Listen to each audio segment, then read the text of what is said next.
দেখে রাস্তাটা কি এটা হুজুরে ভাই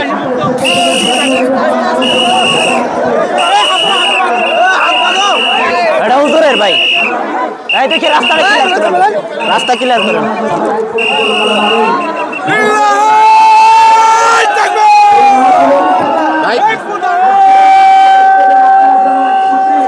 আরে ভাই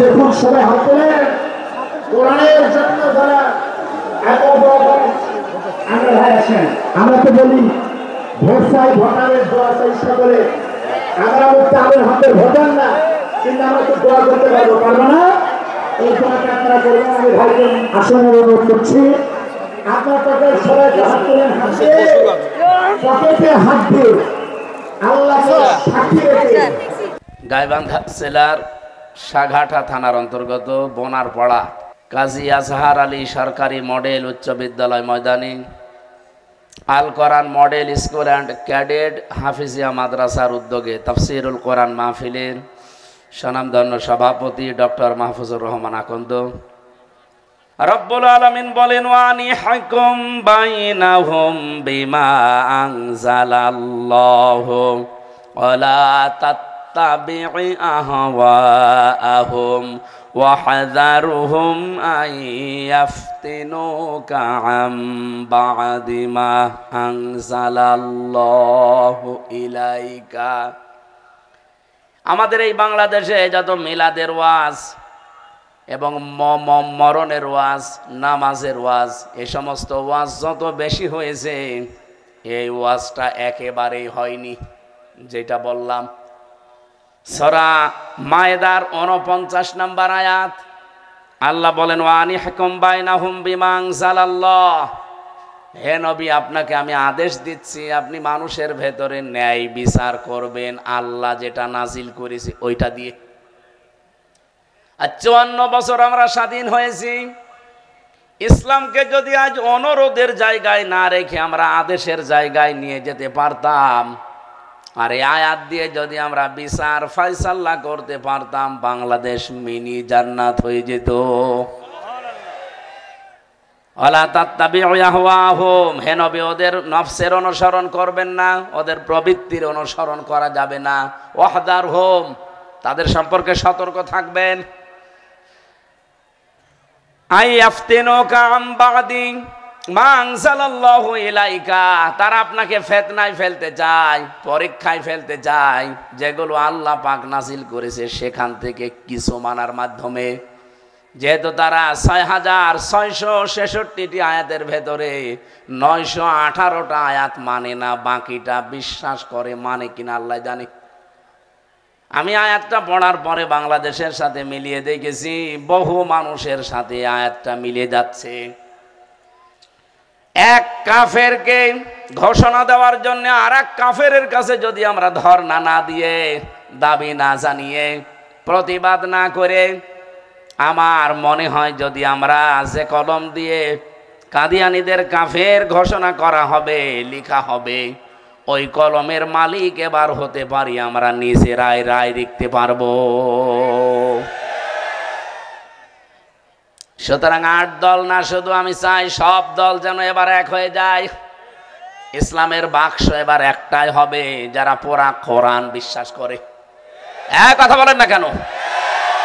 যারা কাদিয়ানীদের মতো 4টা অক্ষর না, 918টা আয়াত না, আরো যারা আছে এই ধরনের, তাদের কাজ মাইনাস করে বলছি, যারা পুরা কোরআন বিশ্বাস করেন, আসেন আমরা এবার ইসলামকে অনুরোধের জায়গায় না, আমরা আদেশের জায়গায় নিয়ে যাই।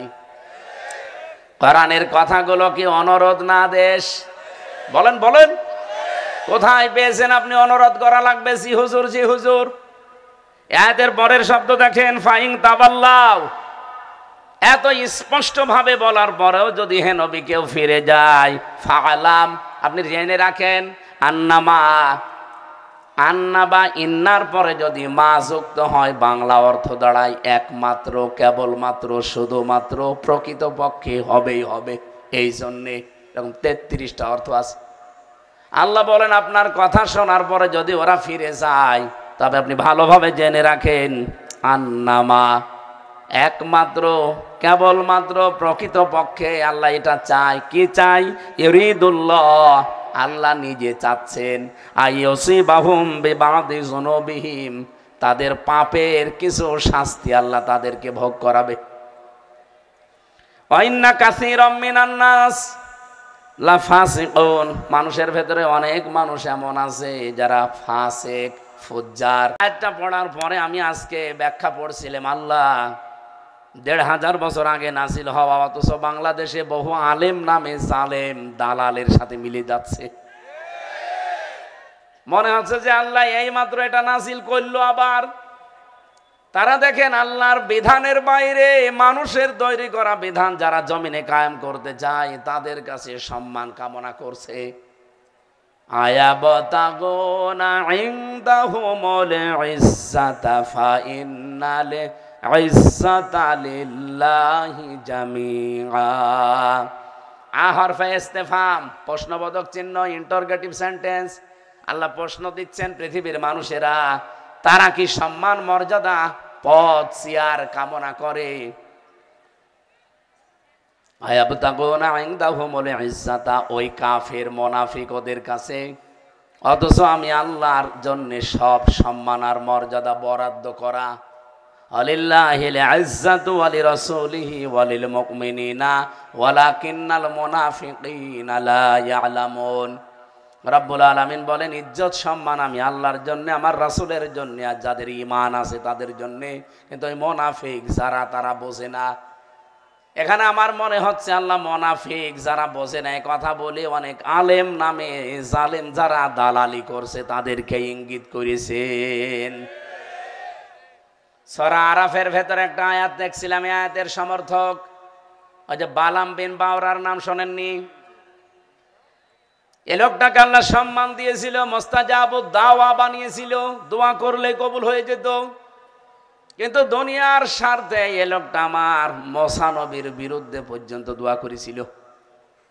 বালাম বিন বাওরার মতো এত বড় আলেম যদি মুসা নবীর বিরুদ্ধে দোয়া করতে পারে, এখন যারা শুধুমাত্র একটা চেয়ার আর একটা পদ পাওয়ার জন্য আজ একামতে দিনের বিরুদ্ধে ফতোয়া দেয় যে জামাত ইসলামকে ভোট দেওয়া জায়েজ নেই, এরাও আমার মনে হয় বালাম বিন বাওরার অনুসারী।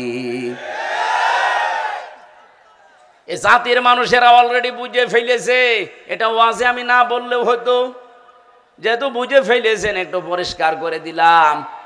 এদেশে একামতে দিনের বিরুদ্ধে যারা অবস্থান নেবে, ডাইরেক্ট ইনডাইরেক্ট, আপনি বিশ্বাস করতে পারেন এগুলো মুনাফিক।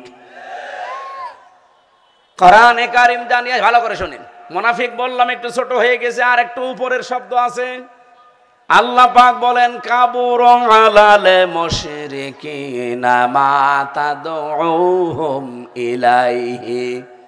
সূরা শূরার 13 নম্বর আয়াতের শেষের আগে আছে, সূরা শূরা 13 নম্বর আয়াতের শেষের আগে এই শব্দটা আছে। হে নবী, আপনি যেদিকে মানুষকে ডাকেন, আহ্বান করেন যে আসো আল্লাহর বিধান কায়েম করি, এই কথা শুনলে সবচাইতে বেশি রাগ হবে, মন খারাপ করবে মুশরিকরা। এই বাংলাদেশে আল্লামা সাইদি থেকে শুরু করে আমরা যারা আছি আলেমরা, বলেন তো একামতে দিনের বাইরে আমার বাবার বিধান কায়েমের কথা বলেছি, আমার স্বামীর বিধান কায়েমের কথা বলেছি? এক কথা বলা লাগবে। এরশাদ চাচার জীবনের বিধান কায়েম করার কথা বলেছি? বললেই তো বলি আসেন, আল্লাহ যেটা নাজিল করেছে, আলাহুল খালকু ওয়াল আমরু, বানিয়েছেন যিনি, বিধান চলবে তার। বাংলাদেশের মালিক আমার আল্লাহ, বাংলাদেশের জনগণের মালিকও আল্লাহ। সুতরাং দেশের মালিক যিনি, জনগণের মালিক যিনি, এখানে আইনও চলার কথা তার। আরো জোরে বলেন।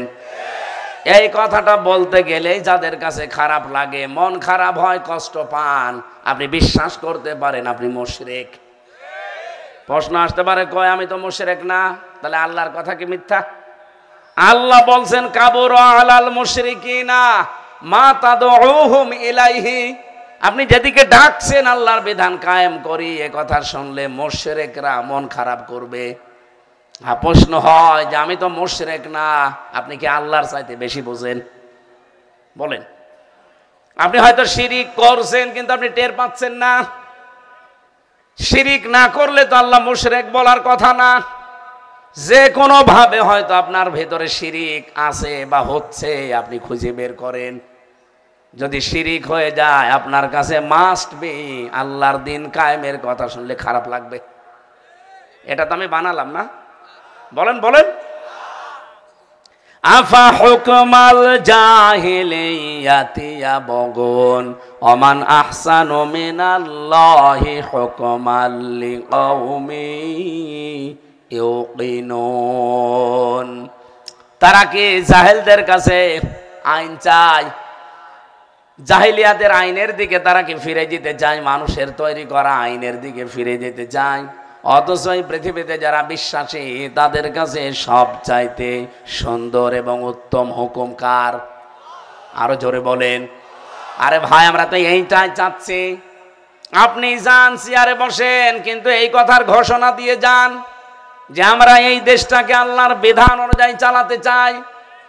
আমি কোরআন শরীফ হাতে না মাথায় নিয়ে গ্যারান্টি দিতে পারবো আমি যে রাজনীতি করছি এটা আমার আখেরাত তৈরির জন্যে। কারণ আমার এই রাস্তায় এসে চায়ের আনা লাভ নেই। আমিরে জামাত যে ঘোষণা দিয়েছে যে বাংলাদেশ জামাত ইসলামী থেকে যারা এমপি হবে, মন্ত্রী হবে, 5 বছরে তাদের একটা টাকা বাড়বে না। তে রাস্তায় এসে কি আমার কি খুব লাভ হয়েছে? যা হয়েছে আমার আর কষ্ট বেড়ে গেছে। আগে তো ছিল শুধু রাতের কষ্ট, এখন দিনে এবং রাতে 2 কষ্ট এক জায়গায়, এরপরও লাভ নেই। যা আছে সব এখন জনগণের পেছনে দেওয়া লাগছে। যেহেতু আমি আগেই শুনেছি যে 1 টাকাও বাড়বে না, কিন্তু যে মানুষগুলোকে রাজনীতি এবাদত মনে করে না, মনে করে এটা পেশা, তারা কিন্তু শুধু টিকিট কিনতেই 50 কোটি টাকা খরচ করবে। বাংলাদেশ জামাত ইসলামী থেকে 300 মানুষের নাম এসেছে। এখানে আমরা কয়েকজন আছি, জিজ্ঞাসা করেন তো একটা টাকা টিকিট কিনতে খরচ হয়েছে কিনা? আমার তো 4 আনা হয়নি, ওনারও হয়নি, ওই পাশেরটারও হয়নি, আরো আছে এখানে 7 জন, একটারও হয়নি। তো বাকি আমরা যাদের নাম দেখলাম আমাদের এলাকায় আমি পেয়েছি, তারা নাকি 100 কোটি টাকা খরচ করেছে একটা টিকিট কিনতে। একটা টিকিটের দাম যদি এত হয়, 5 বছরে তারা 500 কোটি টাকা তুলবে। এই তো প্রমাণ হয়ে অলরেডি গেছে। এরপরে আপনারা কি দেখতে চান? আবার যারা ভোটের আগে আপনাকে চা খাওয়ায়, বিড়ি দেয়, শাড়ি দেয়, লুঙ্গি দেয়, গা গোপনে রাতে টাকা দিয়ে যায়, বুঝবেন এটা তার একটা ব্যবসা। এখন হয়তো আপনার মাথা পিছু 10,000 টাকা খরচ করবেন, 5 বছরে আপনার মাথার উপর থেকে 1 কোটি টাকা করে তুলবে। সহজ বিষয় না বুঝে যদি আবার এই 54 বছরের মতো ভুল করেন, কপালে আগুন লাগবে। এবার তো এসেছে, যাই হোক 15 বছর পরে একটা সুযোগ, এবার আর 31 বছর পরও আসবে না। আশা করছি এবার আর কেউ আমরা যেন ভুল না করি। কারণ আমরা আল্লাহর আইন এই পৃথিবীতে কায়েম করার জন্য যে চেষ্টা করছি, কাজ করছি, এটা দুনিয়ার কাজ মনে করি না, এটা ইবাদত মনে করি। নাই তো আমার বাবার যা আছে, আল্লাহ আমাকে যা দিয়েছে কুষ্টিয়ার বুকে, কসম আল্লাহর, মরণ পর্যন্ত আমি শুধু বসে খাবো, আমার কিচ্ছু লাগবে না। কোন কারণে আমার রক্ত পিচ্ছিল পথে আসা দরকার? এই ঝামেলাপূর্ণ রাস্তায় আমি এই গালিগালাজের রাস্তায় এসেছি জেনে বুঝে। কুল হাযিহি সাবিলি আদউ ইলাল্লাহ আলা বাসীরাতিন আনা ওয়া মান ইত্তাবা'আনি। সূরা ইউসুফের ভেতরে এসেছে, হে নবী আপনি বলেন এইটাই আমার পথ। আমি মানুষকে যে ডাকি আল্লাহর বিধানের দিকে, আন্দাজে ডাকি না, বুঝে ডাকি। আলা বাসীরাতিন, বুঝে শুনে দেখে শুনে আমি ডাকি। শুধু আমার কাজ এটা না, আনা ওয়া মান ইত্তাবা'আনি, আমাকে যারা অনুসরণ করে চলবে, আমার উম্মত বলে যারা দাবি করবে, তাদের ওই একই কাজ। এই জন্য আমি নামাজ পড়া যেমন এবাদত মনে করি, ইসলাম এই জমিনে কায়েম করা ঠিক ওই রকম এবাদত মনে করি। গাইবান্ধাবাসী, আমার ওপেন কথা, এই বাংলাদেশে কেউ যদি আপনারা রাজনীতি না করেন ইসলাম নিয়ে, কোরআন হাত দিয়ে বলছে আমি একা হলেও ইসলাম নিয়ে রাজনীতি করব। কথা বলেন না কেন? যারা আজ বাস্তবতা এটার বাইরে, দেখবেন তারা এইটাকে পেশা হিসাবে নিয়েছে। সেদিন এক জায়গায় গল্প শুনছিলাম যে ছেলে কি করে বিবাহ দেবে, মেয়ের বাবা জিজ্ঞাসা করছে উকিল বা ঘটক, ছেলে কি করে? উকিল বলছে ছেলে চাঁদাবাজি করে। একটা কথা হইল, মানে বলতে গেছে আর একটা, বলতে গিয়েছিল যে ছেলে রাজনীতি করে। সেটাও তো খারাপ। রাজনীতি কি একটা পেশা নাকি? এটা তো দায়িত্ব। আপনি সেটাকে পেশা বানিয়েছেন কোন কারণে? হক কথা ফক করে বেরিয়ে গেছে যে ছেলে চাঁদাবাজি করে, বিয়ার হবে? ওই রকম মেয়ের বাবা যারা আছে তারা দেখে শুনে দেবে। গাইবান্ধাবাসী, আমরা চাচ্ছি ওইটা যে আগামীতে আর এই যে কলম দিয়ে কাদিয়ানীদের কাফের ঘোষণা দেওয়া হবে, লেখা হবে, ওই কলম আর কাফেরের হাতে দেখতে চাই না। ওই কলম এবার আমরা হাতে নেব। কথা বলছেন? এর জন্য শুধু ঠিক বলে বসে থাকলেই শেষ। বলেন বলেন। ইন্নাল্লাহা লা ইউগাইয়িরু মা বিকওমিন হাত্তা ইউগাইয়িরু মা বিআনফুসিহিম। সূরা রাদের 11 নম্বর আয়াতের মাঝের অংশে আছে আল্লাহ ইন্না লাগিয়েছেন, অবশ্যই আমি আল্লাহ কোন জাতির অবস্থা ভাগ্য পরিবর্তন করি না যতক্ষণ তারা নিজেদেরকে নিজেরা পরিবর্তনের চেষ্টা না করে। ভাগ্য পরিবর্তন করার মালিককে?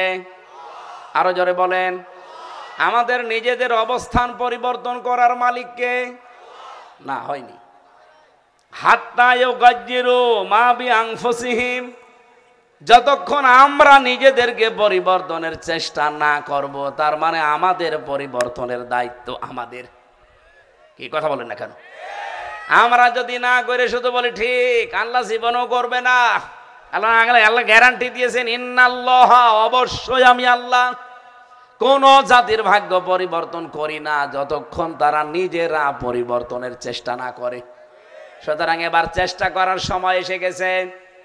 কথা বলেন না কেন? আজ যারা মনে করছে আমার ভাগ হারিয়ে যাবে, এই জন্য ফতোয়াবাজি করছে যে ওনারা রাজনীতি করে নাকি দুনিয়ার কারণে, আমাদের বিরুদ্ধে এই ফতোয়া। আজ আমাদের পূর্বপুরুষের দিকে তাকান, যাদেরকে আমরা পূর্বপুরুষ মনে করি। আমাদের পূর্বপুরুষ ছিলেন নবীরা। এক কথা বলেন না কেন? আপনি যতগুলো নবীর জীবনী পাবেন কোরআনে, দেখেন তাদের দোয়াগুলো। আমার এই ছোট্ট মাথার ভেতরে প্রায় 25টা দোয়া আমি নবীদের পেয়েছি।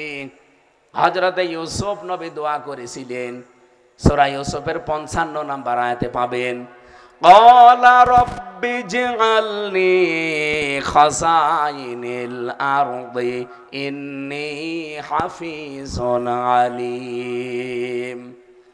হযরতে ইউসুফ ওই জামানায় যে বাদশাহ, তাকে ডাক দিয়ে বলেছে, বাদশাহ নামদার, আপনি আমাকে খাদ্য মন্ত্রণালয়ের দায়িত্ব দেন, কোষাগারে আমাকে বসিয়ে দেন, খাদ্যের কোষাগারে, কারণ এ বিষয়ে আমি জ্ঞান রাখি এবং সংরক্ষণ করতেও পারবো।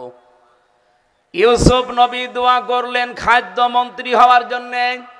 আর আজ আমরা শুধু এমপি হওয়ার জন্য চেষ্টা চালালে আমাদের বিরুদ্ধে ফতোয়া দেয় আমরা নাকি ধর্মের নামে রাজনীতি করছি। আমার মনে হয় এখন যদি ইউসুফ নবী বেঁচে থাকতো, ওরা ইউসুফ নবীকে এটাই বলতো। বলেন। সুলাইমান নবীর দোয়া দেখেন, সূরা সুআদের 35 নম্বর আয়াতে উনি দোয়া করেছিলেন। আর আমরা এখন তাদের উত্তরসূরি হয়ে দাবি করে আল উলামা ওয়ারাসাতুল আম্বিয়া, আলেমরা নবীর ওয়ারিস। নবীদের ওয়ারিস বলা হয়, নবীর না। আল উলামা ওয়ারাসাতুল আম্বিয়া, নবীর বহু বচন। বলেন বলেন। আলেমরা শুধু মুহাম্মদুর রাসূলুল্লাহর ওয়ারিস না, যত নবী আল্লাহ পাঠিয়েছেন সব নবীর ওয়ারিস। কথা বোঝা লাগবে। শুধুমাত্র মুহাম্মদ রাসূলুল্লাহর ওয়ারিস আমরা না, যত নবী আল্লাহ পাঠিয়েছেন লক্ষাধিক, সব নবীর ওয়ারিস আমরা। যারা আলেম তারা আজ দোয়া পড়ে কিসের? ঘুমানোর দোয়া পড়ে আল্লাহুম্মা বিইসমিকা আমুতু ওয়া আহইয়া। মসজিদে ঢোকার দোয়া পড়ে আল্লাহুম্মা আফতাহ লি আবওয়াবা রাহমাতিক। টয়লেটে যাওয়ার দোয়া পড়ে আল্লাহুম্মা ইন্নী আউযু বিকা মিনাল খুবুসি ওয়াল খাবাইস। অথচ বিশ্ব নবী থেকে শুরু করে যত নবী দোয়া দেখেছেন, হযরত সুলাইমান দোয়া করলেন ক্বালা রব্বিগফিরলি ওয়া হাবলি মুলকান লা ইয়ামবাগি লিআহাদিম মিন বাদি ইন্নাকা আনতাল ওয়াহ্হাব। হযরত সুলাইমান বলেছিলেন, আল্লাহ তুমি আমাকে মাফ করে দাও, আর আমাকে এমন একটা রাজ ক্ষমতা দান করো যে ক্ষমতা আমার পরে আর কাউকে দেবে না। আমাদের পূর্বপুরুষ উত্তরাধিকারী যাদের দাবি করি, তারা ক্ষমতা চেয়েছে, রাজ ক্ষমতা। কারণ রাষ্ট্রীয় ক্ষমতা ছাড়া আমি যতই ওয়াজ করি না কেন, বাংলাদেশে পূর্ণাঙ্গ কোরআন মানা সম্ভব না। আল্লামা সাঈদী এই জন্য এই কথা সারা জীবন বুঝিয়েছেন। উনি বলতেন, একজন মানুষকে আমি আব্দুল করিম ভাইকে যদি বলি যে রসগোল্লা এরকম মোটা হয়, এ রসের ভেতরে ডোবানো থাকে, সাদা হয়, খেতে খুব মজাদার, সারাদিন বসে বসে ওয়াজ শোনালাম, খেতে দিলাম না, ওনারে যদি আপনি এখন পিটিয়ে বলেন যে বল কেমন লাগে রসগোল্লা, বলতে পারবে? সাঈদী সাহেব সারা জীবন ওয়াজ করেছে কোরআনের সমাজ, কোরআনের রাষ্ট্র। আমরাও শুরু করেছি, কিন্তু আজ পর্যন্ত দেখাতে পারলাম না যে কোরআনের সমাজ কি, কেমন। এবার আমরা দেখাতে চাই। এই দেখতে চান না কোরআনের সমাজ কারা দেখতে চান? বিল্লাহে তাকবীর। দেখেন তো, হাত তোলেনি কে? দেখেন, হ্যাঁ ঠিক আছে, আলহামদুলিল্লাহ।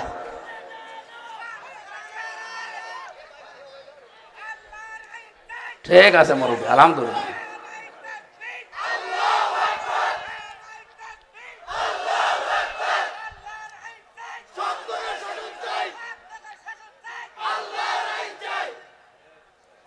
আমার মনে হয় 64 জেলায় যতগুলো থানায় গেলাম, 630টা থানা, কম বেশি প্রায় জায়গায় আমার যাওয়া শেষ। আর এরকমই মানুষ হয়। কালকে এর চাইতে ডবল মানুষ হয়েছে মাগুরায়, জেলা মাগুরা। যেভাবে হাত তুলে সাই দিল, তো এবার তো ইসলাম ছাড়া অন্য কিছু আসলে তো মুনাফিক হয়ে মরবে।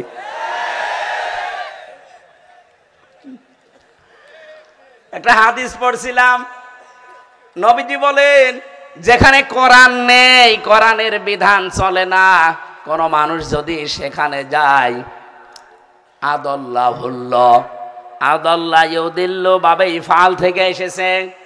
শব্দটা যদি নবী দল্লা বলতেন, দল্লা ইয়াদিল্লু, তাহলে বাংলা অর্থ আসতো আপনি নিজেই নিজেকে গোমরা বানিয়ে ফেলেছেন, নিজে নিজে।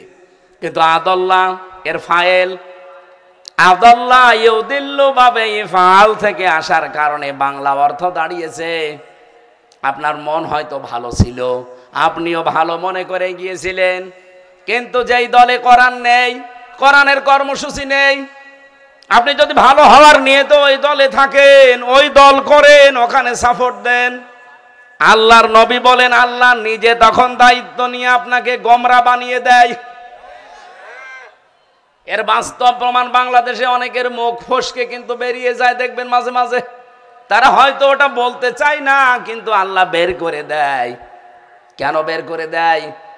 কোরআনে কারিমে আল্লাহ জানিয়েছেন, সূরা ইউনূসের 100 নম্বর আয়াতের শেষের দিকে আছে, ওয়ায়াজআলুর রিজসা আলাল্লাযীনা লা ইয়াকিলুন। এই পৃথিবীর ময়দানে যারা তাদের কমন সেন্স, বিবেক, তাদের এই আকল, এই জ্ঞানটা কাজে লাগাবে না, আল্লাহ বলেন ভুল জিনিস তার উপরে আমি আল্লাহ চাপিয়ে দেই। নাই তো একজন মুসলমান, আমি নিজে তার সাথে এক জায়গায় নামাজ পড়েছি পাশাপাশি, অথচ সেই লোকটা বলছে মুখ দিয়ে সরাসরি যে আমরা কোরআনের কি শরীয়তের আইনে বিশ্বাস করি না। উনি যদি বলতো যে আমি বিশ্বাস করি না, আমি জীবনেও কিছু বলতাম না। উনি বলেছে আমরা, এক কথা বলছেন না কেন? উনি বলছে আমরা কোরআন শরীয়তের আইনে বিশ্বাস করি না, তার মানে কোরআনের আইনে বিশ্বাস করি না। কোরআনের আইন মানেই তো শরীয়তের আইন। এক কথা বলেন না কেন? মুখ ফসকে এমন এমন কথা বের হয়ে যাচ্ছে, পুরা জাতি তার বিপক্ষে চলে যাচ্ছে। আপনি কোন মুখে কথা বললেন যে আমরা যদি যেতে পারি তাহলে যত রকমের মামলা আছে ওই ফ্যাসিস্টদের সব আমরা তুলে নেব, এ কথা বললেন। কিন্তু কি হয়েছে দেখেছেন? 2,60,000 তরুণ ভোটার আছে ওই জায়গায়। 4,80,000 ভোটারের ভেতরে 2,60,000 শুধু তরুণ। এরা এক বাক্যে খেপে গিয়েছে যে কি বললেন আপনি। এতগুলো মানুষ আমাদের ভাই বোনেরা জীবন দিয়ে গেল, আর এইরকম সন্ত্রাসী ফ্যাসিস্ট এদেরকে আপনি আবার মামলা তুলে ছাড় দিয়ে দেবেন? আপনাকে আমরা দেখাচ্ছি। এই জন্যই তো ওদের মাথা খারাপ। আল্লাহ যে বললেন আমি কিন্তু ভুল সিদ্ধান্ত চাপিয়ে দেব, এই জন্য বিবেকটা কাজে লাগান। কোরআন যেখানে নেই ওখানে যাবেন না। আপনার নিয়ত যদি ভালোও থাকে আপনাকে খারাপ বানাবে কে? সুলাইমান নবী দোয়া করছেন, আল্লাহ আমাকে মাফ করেন, আমাকে রাষ্ট্র ক্ষমতা দেন, আমার পরে আর এরকম ক্ষমতা কাউকে দেবেন না। ইন্নাকা আনতাল ওয়াহাব, নিশ্চয় তুমি, আবার তুমি, ইন্নাকা নিশ্চয় তুমি, আনতা আবার তুমি, নিশ্চয় তুমি, তুমিই ওহাব, দাতা, মহাদাতা। সুতরাং এটা আমাকে দান করো, আমি চাই। আমরা যাকে আদর্শ মনে করি মুহাম্মাদুর রাসূলুল্লাহ, উনিও দোয়া করেছিলেন। শুধু খাবার খাওয়ার আগে দোয়া না, আল্লাহুম্মা বারিক লানা ফিমা রাযাকতানা ওয়া কিনা আযাবান্নার। শুধু এ দোয়া করেই শেষ করেননি, উনিও দোয়া করেছিলেন ওয়াজআললি মিল্লাদুনকা সুলতানান নাসীরা। সূরা বনী ইসরাঈলের 80 নম্বর আয়াতের শেষের দিকে আছে, আল্লাহর নবী দোয়া করেছিলেন, রব্বুল আলামিন তুমি আমাকে এমন একটা রাজ ক্ষমতা দান করো যার ভেতরে তোমার সাহায্য থাকে।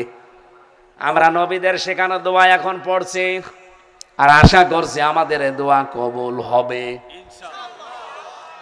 কেন কবুল হবে? আমার পেছনে যদি কোনো সাপোর্ট না থাকতো আমি বলতাম না। শুধু মনে করছেন এই চেয়ারের পেছনের সাপোর্ট না, কোরআনে কারীম জানিয়েছে আল্লাহর একটা সুন্নাত আছে। আল্লাহর সুন্নাত কি? আল্লাহ পাক বলেন আমার একটা সুন্নাত আছে, নিয়ম আছে।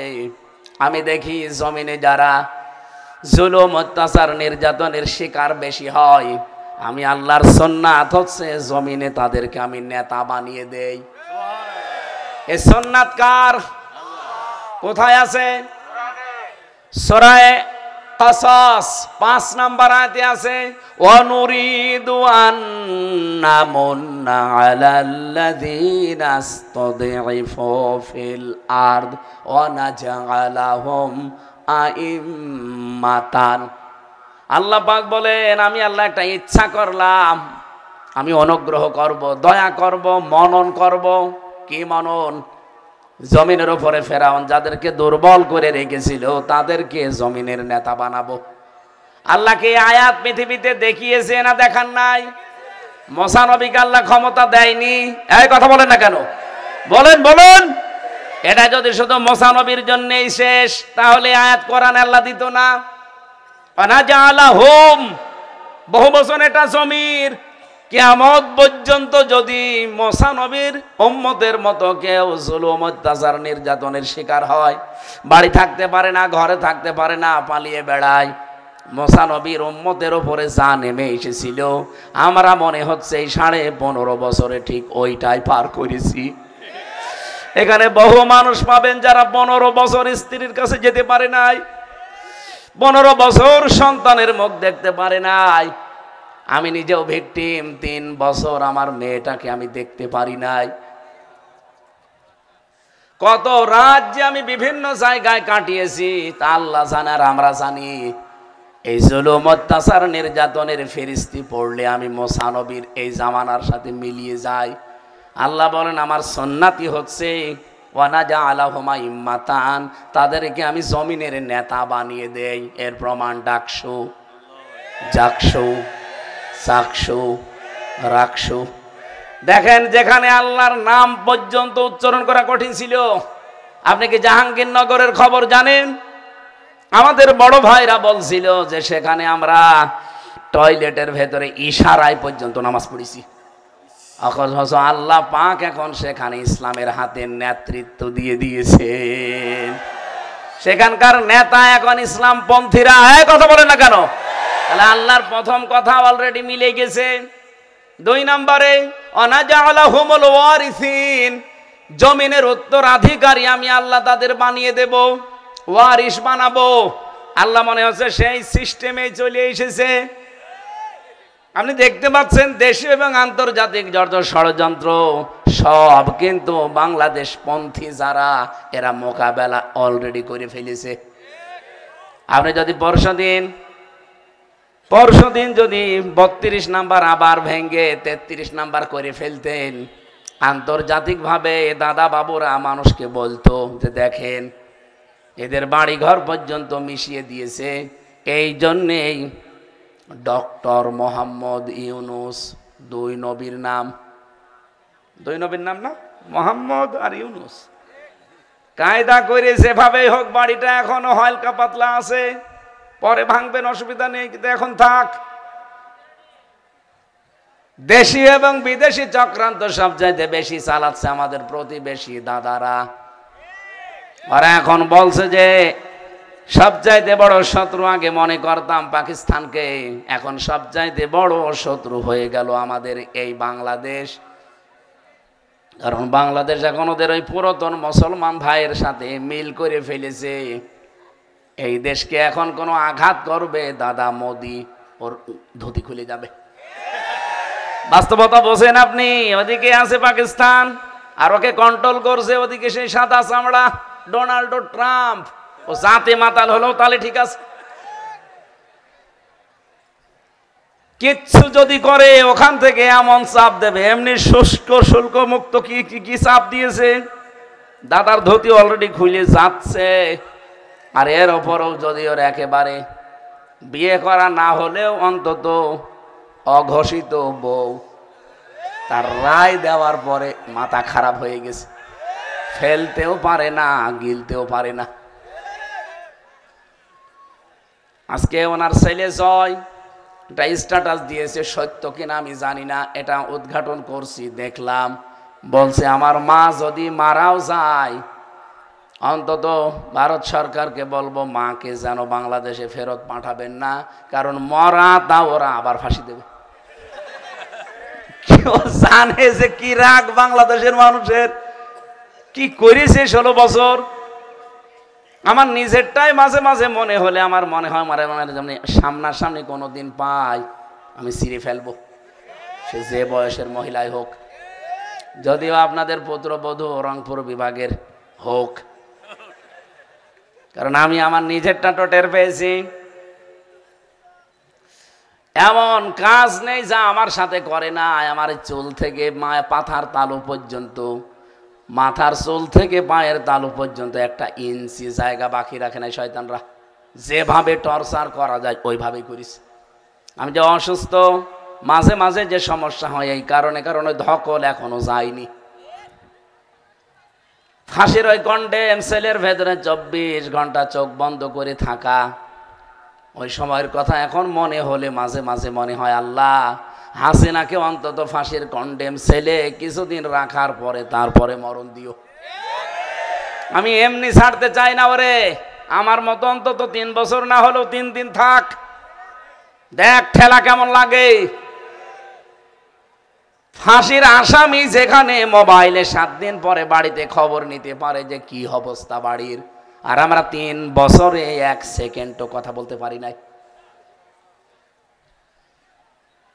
24 ঘন্টা সিসি ক্যামেরা দেওয়া, আমাদের সাথে ভয়ে কেউ কথা বলতো না। একেবারে মনে হচ্ছে জিন্দা কবরে বসে আছি।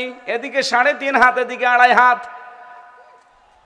কি অবস্থায় কেটেছে আমার মাঝে মাঝে এখন মনে হলে শরীর শিউরে ওঠে, আল্লাহ এটা আমি পার করে আসলাম।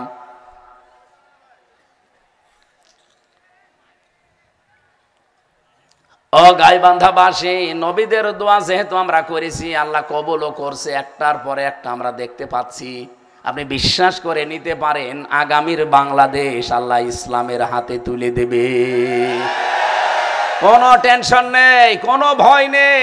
অনেকেই কিন্তু এমন কথা ছড়াচ্ছে যে ইসলামপন্থীদের দেশে নাকি 10% ভোটও নেই। দেখেন এ ডাকশো জাকশোতে কথাই বলেছিলেন, এই কথা বলেন না কেন? এই জন্য যারা এরকম বড় দল বলে চিল্লান আর অহংকার করেন, পতন কিন্তু ঢাকার মতো হবে। এরপরে আয়াত দেখেছেন, অনুমাক্কিনা লাহুম ফিল আরদ, আল্লাহ বলেন আমি জমিনে তাদেরকে শাসন ক্ষমতা দিয়ে দেব। দেবে কে? দেখেছেন শব্দটা, অনুমাক্কিনা লাহুম ফিল আরদ, এখানে একেবারে সরাসরি ফাইল, আল্লাহ নিজে কর্তা। উনি বলছেন আমি বসিয়ে দেব জমিনের শাসন ক্ষমতায়। কেন দেব? অনরিয়া ফেরাউন ওয়া হামানা, আমি ফেরাউনকে দেখাবো আর হামানকে দেখাবো। প্রশ্ন আসতে পারে ফেরাউন আর হামান কই আছে? যেটার ফাঁসির রায় হয়েছে ওটা একটা ফেরাউন, আর হামান ওই যে টাকলা মুরাদ, ওই যে টাক কামরুল, এগুলো সব হামানের ভাইরা ভাই। কারণ হামানের জীবনী পড়ে দেখেন, ওর শরীরের বর্ণনা পড়েছিলাম হামানের। হামান ছিল টাক, কামরুল কি, মুরাদ কি, যে ঢাকার কামাল মজুমদার কি, সবই টাক। তাহলে ফেরাউন এবং তার মন্ত্রী মিলে গেল। 3 নম্বরে অজনুদাহুমা, আল্লাহ হোমা দিয়েছেন তাদের দলীয় সৈন্য এবং তাদের যে তৈরি করা সৈন্য, এই সৈন্যদেরকে আমি আল্লাহ দেখাবো। দলীয় সৈন্য মানে যারা এই 16 বছর নিয়োগ পেয়েছে, আর যে মানুষগুলো তাদের দলের লোক, এই 2 দলকেই হোমা বলা হয়। যদিও আয়াতটা নাজিল হচ্ছে ফেরাউনের, কিন্তু আল্লাহ মনে হচ্ছে 2025 সালে আবার আরেকবার নাজিল করিস। আল্লাহ বলেন এদের 2 দলকে আমি দেখাবো। কি দেখাবো? মিনহুম মা কানু ইয়াহদারুন, এরা সব যাইতে ভয় পেত যাদেরকে, তাদেরকে আমি রাজ ক্ষমতায় বসিয়ে ওদেরকে দেখাবো। বলেন তো দেখাবে হামজা? বলেন বলেন কে? আল্লাহ নিজে যখন ইচ্ছা করেছে, ফাআলুল লিমা ইউরিদ, আল্লাহর ইচ্ছা রদ বদল করার ক্ষমতা কারো। এই জন্য বেকার বেকার পেছনে লেগেন না। আপনি ষড়যন্ত্র করে চক্রান্ত করে নিজের কপালে আগুন লাগাবেন, জীবনেও আপনি সফল হবেন না। এটা যদি হামজা করতো আপনি করতে পারতেন। সরাসরি করছে কে? আরো জোরে, জোর হলো না। আর একবার, ইসলাম এবার ক্ষমতায় যাবেই। হয় আপনাকে সাথে নিয়ে যাবে যদি যেতে চান, আর যদি যেতে না চান আপনাকে রেখে যাবে। এখন আপনার সিদ্ধান্ত আপনি নেন, আপনি কি সাথে যেতে চান নাকি পড়ে থাকবেন। যদি সাথে যেতে চান এবং ইসলামের পক্ষে আপনাকে রায় দেওয়া লাগবে। ভোট শুধু ভোট না, এটা একটা সাক্ষী। এই সাক্ষীর কারণে হয় আপনি জান্নাতি হবেন, এই সাক্ষীর কারণে আপনি জাহান্নামী হবেন। আমি এটা বানালাম না, সূরা নিসা 85 নম্বর আয়াতে আছে। আল্লাহ আমাদেরকে বোঝার এবং মেনে চলার তৌফিক দিন, বলেন আমিন। আমরা সূরা মাআরিজ মাত্র 2টা আয়াত পড়েছি, 10-11। আজকের আলোচনার বিষয় উন্নয়নের সোপান। এটা তো সারা 15 বছর শুনছি, উন্নয়নের মহাসড়কে দেশ চলছে। কিন্তু উন্নয়ন করতে হলে কি কি কাজ হাতে নেওয়া লাগে আল্লাহ এই সূরার ভেতরে দিয়েছেন। আমরা কি ওইগুলো শোনাবো না বানাবো? এখন আপনারা ঘুমাচ্ছেন না? এই কোরআন থেকে শুনতে চান না উন্নয়নের সোপান কি? আল্লাহ রাব্বুল আলামিন কিয়ামতের একটা ভয়াবহতা প্রথমে তুলে ধরলেন। সূরা মাআরিজের প্রথম থেকে শুরু করে 9 নাম্বার আয়াত পর্যন্ত এত বড় দৃশ্য আপনি যদি ভালোভাবে বসেন, আপনার জীবন পরিবর্তন হয়ে যাওয়ার কথা। কিয়ামতের যে দৃশ্যের কথা আল্লাহ তুলে ধরেছেন, সবচাইতে বেশি ভয় লাগে আমার। ফাকাইফা তাত্তাকুনা ইন কাফারতুম ইয়াউমা ইয়াজআলুল ওয়িলদানা শিবা। আল্লাহ পাক বলেন ফাকাইফা তাত্তাকুনা ইন কাফারতুম ইয়াউমা ইয়াজআলুল ওয়িলদানা শিবা। কিয়ামতের দৃশ্যটা এত ভয়াবহ হবে, যুবক মানুষ বৃদ্ধ হয়ে যাবে। এই যে লোকটা এসেছে এখন দেখেন তো, ওনার চেহারা কিন্তু সাদা, দাঁড়িয়েও এ কথা বলছে না কেন? এই সাদা কি একদিনেই হয়েছে? আমার তো হচ্ছে না। ওনার হওয়ার জন্য কমপক্ষে বয়স লেগেছে 70-75 বছর। এই কথা বলেন না কেন? প্রতিদিন 24 ঘন্টা করে দুনিয়ায় আলো বাতাস নিয়েছে। এই 75 বছর একাধারে দুনিয়ার জীবন কাটিয়ে এরপরে দাড়িটা সাদা হয়ে গেছে, চুল সাদা হয়ে গেছে। রব্বুল আলামিন বলেন কিয়ামতের দৃশ্যটা এত ভয়াবহ তৈরি করব, মানুষ ঘামতে ঘামতে অনেকে ডুবে যাবে, অনেকে হাবুডুবু খাবে, অনেকে বুক পর্যন্ত, অনেকে হাঁটু পর্যন্ত ঘামের ভেতরে। এরপর ওটা শুকিয়ে যাবে। সূর্যটা মাথার উপরে যখন আসবে, পায়ের তলার যে মাটি এটা পুড়িয়ে তামা হয়ে যাবে। মাথার যে মগজগুলো এগুলো সব টক বক করে ফুটতে থাকবে। পুরা ময়দানে মাত্র একটা আওয়াজ হবে, পানি পানি। আল্লাহ পাক বলেন এই সময় আমি আল্লাহ এবার প্রশ্ন করব। দৃশ্য যখন এখন ভয়াবহ, তখন ওকে পরিচিত মানুষগুলো দেখাবো। এই এদিকে তাকান। পরিচিত ইউবাসসারুনাহুম, তাদেরকে চোখ দিয়ে দেখানো হবে তাদের পরিচিত মানুষগুলো। আয়াতের তাফসীর পড়তে গিয়ে আমি দেখেছি পৃথিবীতে পরিচিত যারা সবাইকে আপনি দেখবেন। আপনার প্রথমে ভাইয়ের সাথে দেখা হবে। এই এদিকে তাকান। আপনার মায়ের সাথে, বাবার সাথে, স্ত্রীর সাথে, বোনের স্ত্রীর সাথে, ছেলের সাথে, মেয়ের সাথে, বন্ধুর সাথে, এরপরে আরো যা আছে আত্মীয় স্বজন সবাইকে আল্লাহ দেখাবে। আর দেখলেই তারা দৌড়াবে। আবার বলছি, এই কঠিন দৃশ্যের ভেতরে আপনাকে এগুলো দেখাবে একটা একটা করে। ইয়াউমা ইয়াফিরুল মারউ মিন আখি, আপনার ভাইকে দেখাবে। এরপরে দেখাবে আপনার মাকে, বাবাকে, স্ত্রীকে, সন্তানকে, সবাই পালাবে। কিন্তু একজনের সাথে আর কোনো দিন আপনার দেখা হবে না। এই দুনিয়ায় শেষ। বোন, কি বললাম? বলেন বলেন। এই বোনের সাথে দেখা আর কোনো দিন হবে না। চোখ বন্ধ হয়ে গেলে তার সাথে সব শেষ। আপনি যদি জান্নাত পেয়ে যান জান্নাতে চলে যাবেন, যদি জাহান্নামে যান জাহান্নামে যাবেন, কিন্তু কোনো দিন আপনার এই বোনের সাথে আর দেখা হবে না। তাফসিরে আয়াতের ব্যাখ্যায় পড়তে গিয়ে ফি জিলালিল কোরআনে মুফাসসির লিখেছেন, পৃথিবীর মানুষেরা সাবধান, বোনের সাথে সম্পর্ক যেন উলট পালট করবা না, নষ্ট করবা না। অন্তত যেহেতু এর সাথে আর কোনোদিন তোমার দেখা সাক্ষাৎ হবে না, এই শেষ দেখা। যেই কয়েকদিন হায়াতের জিন্দেগিতে তাকে পাও, অন্তত তার হক আর অধিকারটা 100 ভাগ আদায় করবা। কথা বোঝেন? কিন্তু বাস্তব কি? আমাদের এই বোনগুলোর সাথে আজ আমাদের সম্পর্ক খারাপ হওয়ার পেছনে দায়ী আমার বউ, আমার শাশুড়ি। কথা বলা লাগবে। এদের কারণে আজ আমাদের বোনের হক আমরা আদায় করতে পারি না। এদের যে অধিকার এগুলো আমরা দিতে পারি না। দিতে গেলে বউ আর শাশুড়ির মন পাওয়া যায় না। এরকম বউ আর শাশুড়ি কার আছে? হাত তোলেন তো। না না, ওই যে একজন তুলিস। শুধু একজন না, এখানে হাজারো মানুষ আমরা এই রোগে রোগী। কথা বলা লাগবে। সম্মানিত মা বোনেরা, ভিডিও দেখতে পাচ্ছেন, দেখেন তো আপনার স্বামী হাত তুলেছে কিনা। আজকে আবার ওর কপালে কি আছে আল্লাহ জানে। মেয়েরা যারা এসেছেন আপনাদের জন্য আমার ওয়াজে নামাজের কথা আমি আপনাদের বলি না, রোজার কথা, পর্দার কথা, কারণ মাস্ট বি, ওগুলো তো করাই লাগবে। আর আপনারাও করেন।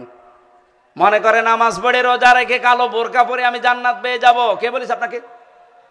শুধু নামাজ পড়া, রোজা রাখা, কালো বোরকা পরে জান্নাত পাবেন তা না। আপনার মাথার উপরে যে ছায়াটা আছে স্বামী, তার যে হক গুলো আছে, অধিকার গুলো আছে, আদায় করা লাগবে। আর বাংলাদেশে এইটার জন্য আমার মনে হয় অধিকাংশ মেয়েরা ধরা খাবে। আপনি নামাজ পড়েন, রোজা রাখেন, বোরকা পরেন, এগুলো তো করবেনই। কিন্তু পারিবারিক জীবনে আপনার স্বামীকে মাঝে মাঝে আপনি একটু বলবেন যে স্বামী, অন্তত রক্তের সম্পর্ক যাদের সাথে আছে এগুলো দুনিয়ায় থাকতে ঠিক করে রাখো। মানুষের সবচাইতে বেশি রক্তের সম্পর্ক হচ্ছে তার বোনের সাথে, ভাইয়ের সাথে, মা বাবার সাথে। এই কথা বলছে না কেন? অথচ এইগুলোর সাথে সম্পর্ক খারাপ করার পেছনে দায়ী এই বউগুলো। বউগুলো যদি একটু মনটা উদার করে, নিজের মাকে নিজের বাবাকে যেইভাবে দেখে, স্বামীর মা আর বাবা, স্বামীর ভাই আর বোনকে যদি এইভাবে দেখতে পারতো, বাংলাদেশে কোনো পরিবার আলাদা হইতো না। আমি একজন জামাই, এদিকে তাকান, আমি আমার নিজেরটা বলছি, আমি জামাই। এখানে যত জামাই আছে এটাও তো একটা জামাই। সব জামাইয়ের পক্ষ থেকে দায়িত্ব নিয়ে বলছি, বাংলাদেশে আমরা জামাইরা শ্বশুর আর শাশুড়িকে যেই নজরে দেখি, যেইভাবে তাদের সম্মান আর মর্যাদা দেই, বউগুলো যদি আমাদের মা বাবাকে ওই নজরে দেখতো, আমাদের পরিবারটা একটা জান্নাত হয়ে যেত। আমি কি বেশি বললাম? যেহেতু কিয়ামতের দিন এই বোনটার সাথে আর কোনো দিন আপনার সাক্ষাৎ দেখা নেই এই শেষ দুনিয়ায়, এই জন্য যে কয়দিন বেঁচে আছেন এর হক যেন নষ্ট করবেন না। অনেকেই মনে মনে করে যে মাঠের জমি দিয়েছি, বাড়ির জমিও বোনকে দেওয়া লাগবে। দেওয়া লাগবে না মানে? সাহাবায়ে কেরাম, আপনাকে আমি আসতে বলেছি, এখানে বসেন, এখানে বসেন, তাড়াতাড়ি বসেন।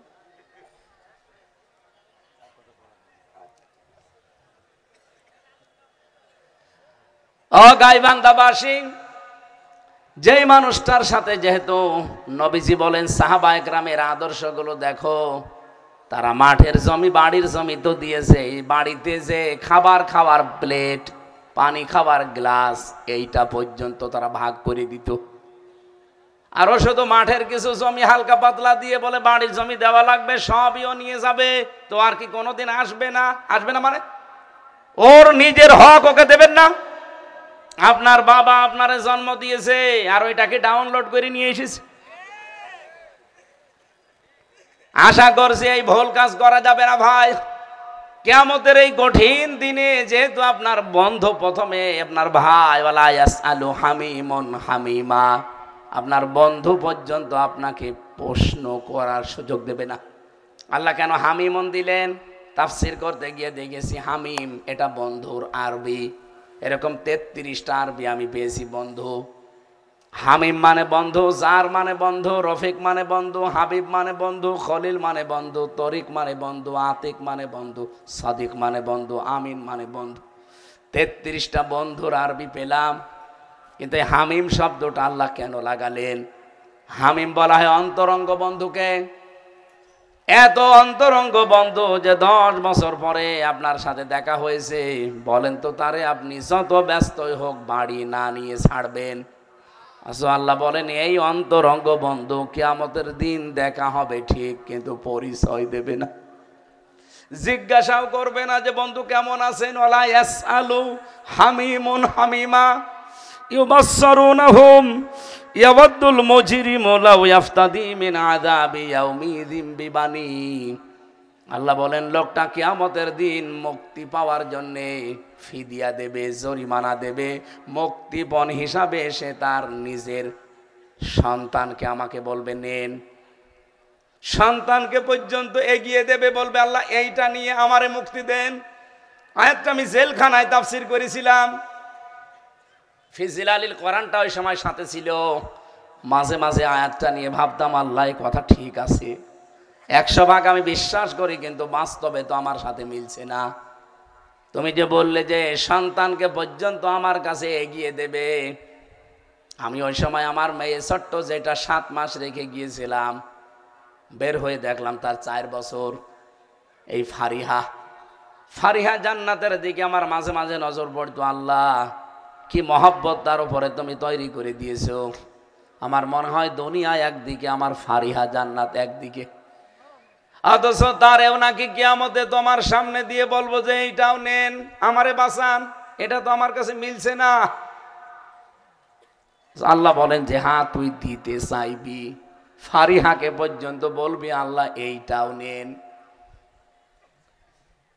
অসাহিবাতিহি ওয়া আখি, এমনকি তোর স্ত্রীকে পর্যন্ত বলবি আল্লাহ এটাও দিয়ে দিলাম, ভাইকে দিয়ে দিলাম।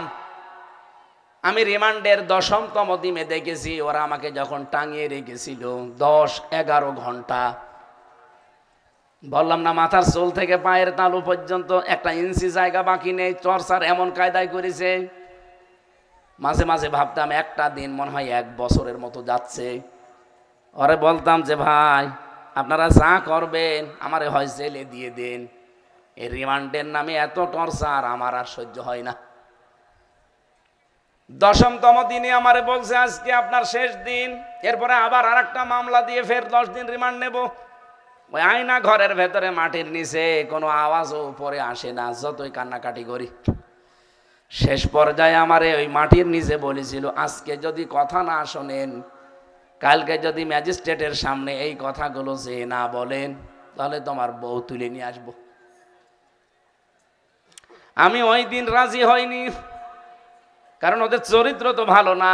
আমি মনে মনে করতাম আল্লাহ ও বউকে তুলেও নিয়ে আসতে পারে, কারণ ওরা ওই রকমই মানুষ নামে কিছু জানোয়ারের হাতে পড়েছিলাম। আর বাড়ি সবগুলো ওই গোপালগঞ্জে। আসাদুজ্জামান গোপালগঞ্জে বাড়ি, কাউন্টার টেররিজমের প্রধান। এরপরে মনিরুল ইসলাম গোপালগঞ্জের, হাবিবুর রহমান হাবিব গোপালগঞ্জের, আব্দুল মান্নান ডিসি গোপালগঞ্জের। সব গোপালীগুলোর হাতে আল্লাহ আমারে তুলে দিয়েছিল। শেষ পর্যন্ত যে বলেছে বউ কিন্তু কালকে তুলে নিয়ে আসবো, তখন আমি নরম হয়ে গিয়েছিলাম প্রায়। তারপরও বলেছি ঠিক আছে তুলে নিয়ে আসেন, আমি এই মিথ্যা জামাত ইসলামের বিরুদ্ধে, আকিস গ্রুপের বিরুদ্ধে এই কথাগুলো বলা লাগবে না, বলতে রাজি না। আপনারা মেরে ফেলেন, এই মিথ্যা কথা আমি বলবো না। আমি আয়াতটা নিয়ে ভাবলাম আল্লাহ এত টর্চারের পরও আমার বউকে পর পুরুষের হাতে আমি তুলে দিতে রাজি না, কিন্তু কিয়ামতের দিন নাকি তোমার সামনে আমার বউকে নিয়ে বলবো যে এইটাও দিয়ে দিলাম, নেন আমারে বাঁচান। কি দৃশ্য তুমি বানাবা কিয়ামতে। আমার ভাই তো নেই, ভাইয়ের কথা আল্লাহ আয়াতে দিয়েছেন, ভাইকেও দিয়ে দেবে। ফাসিলাতি হিল্লাতি তুফি, তার জ্ঞাতি গোষ্ঠী, দলের লোক, বংশের লোক, এলাকার মানুষকেও বলবে আল্লাহ এগুলো দিয়ে দিলাম, যারা তাকে আশ্রয় দিত বিপদে পড়লে। অমাং ফিল আরদি জামিআ, রব্বুল আলামিন বলেন শুধুমাত্র এগুলোই না, তোর দুনিয়ায় যত স্থায়ী অস্থায়ী সম্পদ আছে সব বলবে আল্লাহ দিয়ে দিলাম। সুম্মা ইউনজি, এরপরও আমাকে বাঁচাও। রব্বুল আলামিন তখন ধমক দেবেন এই 5টা কথা বলার পর, কাল্লা ইন্নাহা লাযা, কখনোই না, তোরে আমি লাজায় দেব। কোথায় বলেন বলেন। এক গাইবান্ধাবাসী মনে করেন কিয়ামত কায়েম হয়ে গেছে, আপনি আল্লাহর সামনে দাঁড়িয়ে আছেন, আপনাকে আল্লাহ জিজ্ঞাসা করছে এই প্রশ্নগুলো একটার পরে একটা, আর আপনি ফিদিয়া, জরিমানা, মুক্তিপণ দিতে এগুলো সব রাজি হচ্ছেন যে আমি এগুলো দিয়ে দিব, আমারে বাঁচান। আল্লাহ পাক শেষের শব্দ শোনার পরে ধমক দেবে, কাল্লা, কখনোই না, ইন্নাহা লাযা, তোরে আমি লাজায় প্রবেশ করাবো, অগ্নিকুণ্ডে দেব। আল্লাহ নিজেই পরিচয় দিচ্ছেন, হে নবী আপনি কি জানেন লাজা কি? নাযাআতাল লিশাওয়া, এখানে গেলে আগে চামড়া খসে যাবে। কি ভয়ঙ্কর একটা ঘর আল্লাহ বানিয়েছে জাহান্নামের এই ঘরটা, যে এখানে গেলে আগে চামড়া খসে যাবে। আয়াতগুলো আমার রিমান্ডে যাওয়ার পরে বুঝতে সহজ হয়েছে।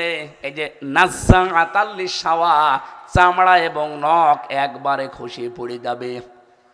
যাদের আমার সামনে নখ তুলেছিল ওদের নখ মেশিনের ভেতরে দিয়ে চাপ দিয়ে তারপরে নখ তুলেছে, কিন্তু আল্লাহ বলেন এই যে জায়গা, এখানে শুধু ঢুকতে দেরি, একবারে চামড়া নখ খুলে চলে আসবে। আমার আগে চট্টগ্রামের এক ভাই ছিল, অনেক ভালো মানুষ, গেল আসার সময় দেখি হাও মাও করে কাঁদছে আর চিল্লাচ্ছে। কি হয়েছে আপনার? বলছে আমারে নিয়ে এই 5 আঙ্গুলের ভেতরে মেশিন লাগিয়ে টিপ দিয়ে একবারে সব নখ তুলে ফেলিস। শুধু নখ তুলে ছেড়ে দেয়নি, এর ভেতরে যে বাস্তা সেলাই করে যে সুচ, ওইটা ঢুকিয়েছে। আর সুচের মাথায় আবার একটু কানা করা আছে, সুচলো, ওটা দেওয়ার পরে ঢুকেছে। কিন্তু আসার সময় একেবারে গোস্ত ছিঁড়ে নিয়ে চলে এসেছে। আমারে ছেড়ে দেন না, এর উপর আবার লবণ ছিটিয়ে দিয়েছে। আমি কাঁদছি, এমনি হাউমাউ করে কাঁদছিল। আমারে বলছে হামজা ভাই আপনি রেডি হন, আপনাকে এবার নিয়ে যাবে। ঠিক আমারে নিয়ে গিয়েছে। আমার পেছনে হাত বেঁধে মুখের ওপরে কালো কাপড় দিয়ে ডান্ডা বেড়ি দিয়ে আমারে নিয়ে গেছে ওই ঘরে, আমারে দেখিয়েছে ও মাল, এই যে এইটা দিয়ে আমরা নখ তুলি। কিছুক্ষণ আগে একজনের তুললাম, নখের ভেতরে লাগিয়েছিল ওই মেশিন, কিন্তু আমার তোলেনি, আমার দেখিয়েছিল শুধু। চেয়ারে যেটা বসিয়েছে আমারে ঘোরায়নি, কিন্তু আমি দেখেছি চেয়ারের বসার পরে হাত আর পা বেল্ট দিয়ে আটকিয়ে দেয়, গলার সাথে একটা ক্লিপ লাগিয়ে দেয়, মাথায় কালো কাপড় দেওয়া, একটা সুইচের টিপ মারে, এক টিপ দিলে 120 বার ঘুরবেন, এরপরে আপনি দেখবেন অন্ধকার। এক বালতি পানি নিয়ে এসে দেয়, এগুলো সব আমাকে দেখিয়েছে, কিন্তু আমার সাথে এই আচরণটা করে নাই। হয়তো উপরের কোনো সমস্যা ছিল কিনা আমি জানি না। এক বালতি পানির ভেতরে কারেন্টের তার দেওয়া আছে, আমরা জানতাম না। বলবে যে আমাদের সামনে প্রসাব করেন, যেই প্রসাবের ফোঁটা পড়বে এর সঙ্গে সঙ্গে আপনার শরীরের ভেতরে বিদ্যুৎ চলে আসবে। এমন এমন দৃশ্যগুলো দেখার পরে আমি আয়াতের সাথে মিলাতাম, আল্লাহ যে তুমি যে লাজা নামক জাহান্নাম বানিয়েছো, আমরা তো হালকা একটু টের পাচ্ছি, কিন্তু এখানে মেশিন দিয়ে চামড়া আর নখ তোলা হয়। আর তুমি এমন ঘর বানিয়েছো, ওই ঘরে শুধু প্রবেশ করাতে দেরি, চামড়া আর নখ খুলতে দেরি হবে না। এ কাদেরকে দেবে তুমি এই জায়গায়? আল্লাহ বলেন কাদেরকে? এত বড় ভয়ঙ্কর ঘর জাহান্নাম ডাকবে জানো? তাদউ মান আদবারা ওয়া তাওয়াল্লা, যাদেরকে সত্যের দিকে আহ্বান করা হয় কিন্তু তারা অ্যাবাউট টার্ন করে চলে যায়। আর বাংলাদেশে এই শ্রেণীর মানুষ বেশি।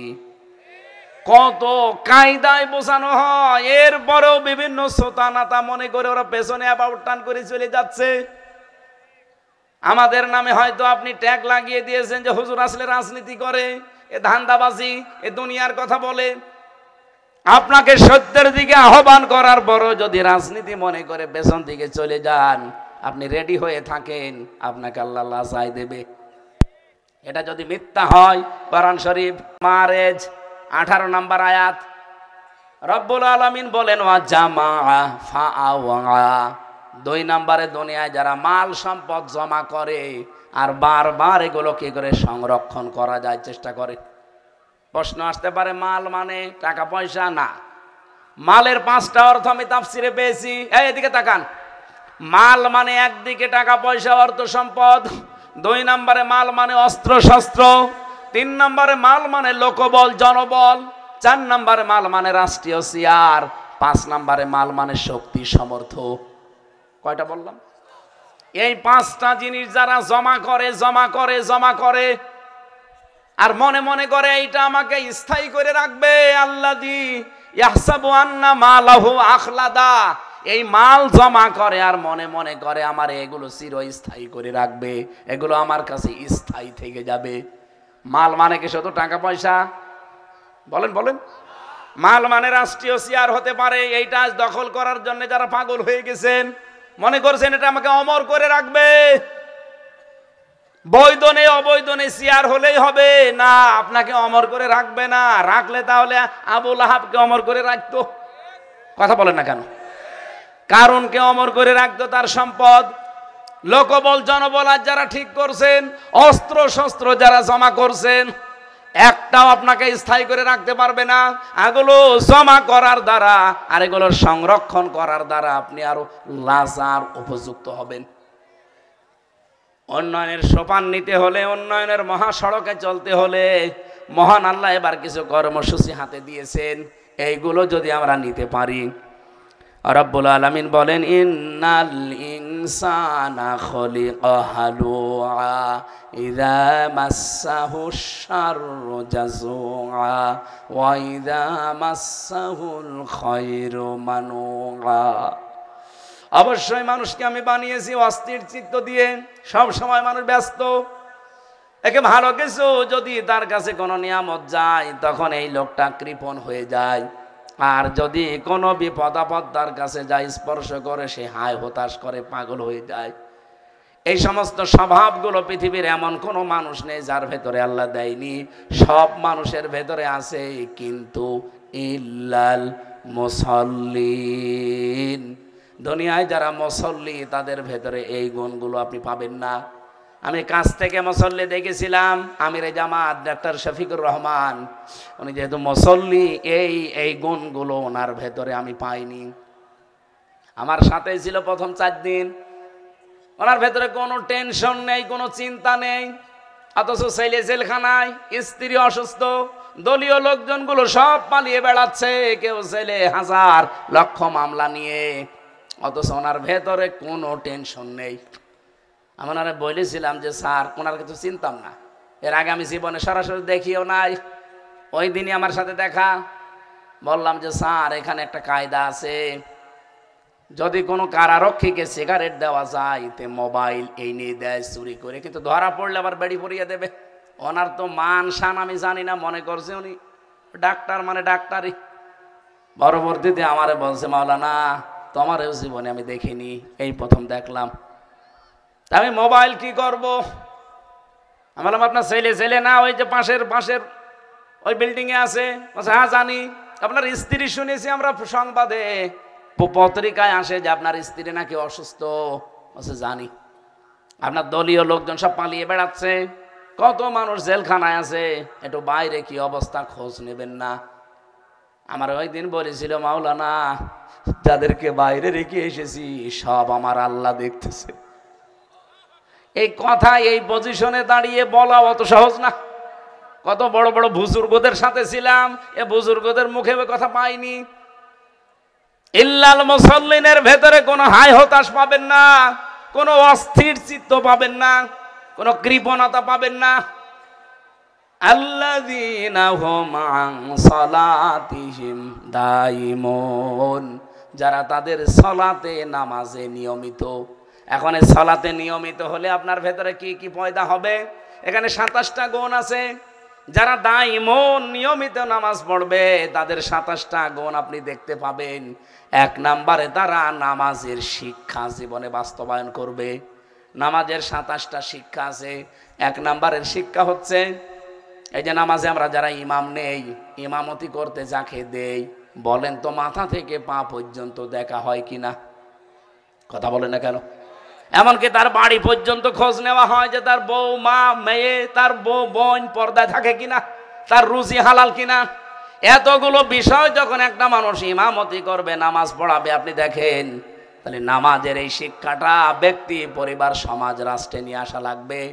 এই দেশের দায়িত্বে যারা যাবে, 1628 জন মানুষ দায়িত্বে থাকবে, 300 এমপি হবে, যাদের আন্ডারে কোটি কোটি টাকা বাজেট আসবে। ইমাম সাহেবের হাতে মসজিদের টাকা আসে না? আসে না। কারণ মসজিদের দান বাক্স চাবি থাকে ক্যাশিয়ারের কাছে, ইমাম সাহেবের কাছেও দেয় না। অথচ যারে আপনি নিয়োগ করবেন, এবার আপনার এই 4.5 লাখ 5 লাখ মানুষের দায়িত্ব দেবেন, তার কাছে কিন্তু কোটি কোটি টাকা বাজেট আসবে। এই জন্য বাংলাদেশে এই 300 এমপির চরিত্র আমার মনে হয় বাংলাদেশের ইমাম সাহেবদের চাইতে 100 ভাগ ভালো হওয়া লাগবে। আশা করছি নামাজের এই শিক্ষাটা এবার বাস্তবে রূপ দেবেন, তাহলে আমাদের কপাল খুলে যাবে ইনশাআল্লাহ। আল্লাহ আমাদের তৌফিক দিন, আল্লাহুম্মা আমিন। আমি আল্লামা সাইদির সাথে দেখা হয়েছিল জেলখানায়, যা যা হয়েছিল এটা লিখেছি। এখানে আমার লিখিত বই আছে, এই আল্লামা সাইদি শতাব্দীর শ্রেষ্ঠ রাহাবার, এটা একটু নিয়ে যান স্টেজ থেকে, কাজে লাগবে। আল্লাহুম্মা আমিন। রব্বির হামহুমা কামা রব্বায়ানি সগীরা। রব্বুল আলামিন, সারাদিন পরিশ্রান্ত শরীর, ঘুম লেগে গিয়েছিল, এরপরও তোমার দিনের কথা প্রচার করার জন্য প্রায় 200 কিলোমিটার জার্নি করে এসেছি। যতটুকু কথা বলেছি আল্লাহ হক কথাগুলো দুনিয়ায় মেনে চলার তৌফিক দাও। এ বিশাল আয়োজন করতে গিয়ে গাইবান্ধার এই সাঘাটা এলাকার মানুষেরা যে পরিশ্রম দিয়েছে, আল্লাহ এদেরকে দ্বীনের জন্য কবুল করে নাও। এই মাদ্রাসা তোমার কোরআনের মাদ্রাসা কিয়ামত পর্যন্ত মঞ্জুর করে নাও। সম্মানিত সভাপতি ডক্টর মাহফুজুর রহমান আকন্দ ভাই, আমাদের প্রধান অতিথি জনাব আব্দুল করিম সরকার।